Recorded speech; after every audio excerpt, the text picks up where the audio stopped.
압도적 민심을 거역하고 김건희 특검을 거부한 만큼 윤석열 정권의 몰락은 필연이 됐습니다. 윤석열 정권 몰락 카운트다운이 시작됐습니다. 어제 윤석열 대통령이 김건희 특검법에 대해 거부권을 썼습니다. 김건희 특검법만 세 번째 거부권이고 임기 2년 반 동안 모두 25번째 거부권입니다. 이승만 이후 이렇게 거부권을 남발한 대통령은 처음입니다. 한 달 넘게 김건희 특검을 요구한 수십만 명에 달하는 국민의 목소리는 아예 귓등으로 듣는지 대놓고 무시했습니다. 윤석열 대통령은 국회 입법권을 무시하고 주권자 국민을 무시한 역대 최악의 대통령으로 역사에 길이 남을 것입니다. 군주 민수라고 했습니다. 압도적 민심을 거역하고 김건희 특검을 거부한 만큼 윤석열 정권의 몰락은 필연이 됐습니다. 어제 국회의장 주재 여야 원내대표 회동에서 김건희 특검법 재의결을 12월 10일 처리하기로 합의했습니다. 민주당은 김건희 특검법이 재의 표결에서 반드시 통과되도록 총력을 다하겠습니다. 국민의힘 의원들도 잘 판단하시길 바랍니다. 기표소에 들어가지 않고 의원 명패와 빈투표 용지를 투표함에 넣는 집단 기권 방안을 논의한다는 보도가 있던데 이것이 사실이라면 독재 국가에서나 있을 법한 사실상 공개투표 아닙니까? 국민의힘은 의원들 입틀막하면서 김건희 여사에게 충성 맹세할 생각 말고 국민의 뜻에 따라 찬성 표결하십시오. 김건희를 특검하라는 압도적 국민의 명령을 외면한다면 국민의힘은 윤석열 정권과 함께 몰락할 일만 남습니다. 정권과 동반 몰락할 것인지 국민의 힘이라도 살아남을 것인지 선택하십시오.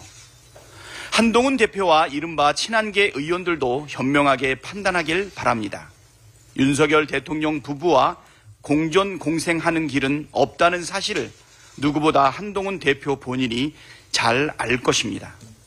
벌써부터 김옥균 프로젝트가 가동되고 있다는 얘기도 파다합니다.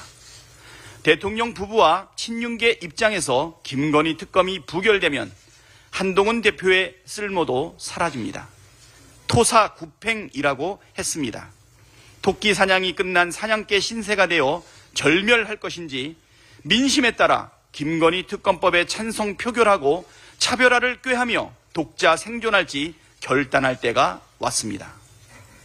만일 이번에도 김건희 윤석열 대통령 부부 방탄을 위해 김건희 특검을 반대하면 국민께서는 한동훈 대표에게도 윤석열 대통령 부부와 동일한 책임을 묻게 될 것이라는 점 명심하길 바랍니다. 이상입니다. 네, 다음으로 김민석 최고위원의 발언이 있겠습니다. 사법 정의에 대한 근본 질문이 제기되고 있습니다. 이재명 조국은 털고 윤석열, 김건희, 한동훈은 봐주는 편파가 정의인가? 기소와 재판을 정적 제거에 쓰는 것은 정치적 암살과 마찬가지 아닌가? 검찰권에 대한 이 같은 문제 제기를 넘어 내 맘대로 수사하고 기소하는 선별적 기소 독점 위에 과연 사법정의 자체가 가능한가에 대한 질문이 일반화되었습니다.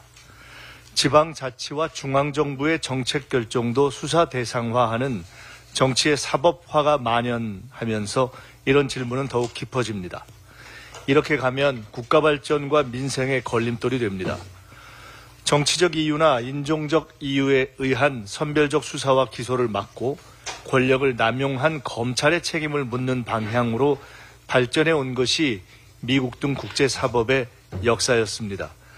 나쁜 기소와 수사를 바로잡을 수 있는 사법 정의 체제를 확립하는 것은 대통령까지 검찰에 희생된 역사를 경험한 온 국민의 과제입니다. 이재명을 찌르라 외치던 이들조차 언젠가 그 칼이 자신들을 향하는 게 아닌지에 대한 공포가 생긴다고 할 정도의 망나니 칼춤은 이제 사라져야 합니다. 이재명 대표는 이미 징벌적 사법 고문과 인권 탄압의 대한민국 대표 사례가 되었고 윤석열, 김건희 국정농단 심판과 이재명 대표에 대한 검찰권 남용 시정은 민주주의를 향한 단일 전선으로 합체되었습니다.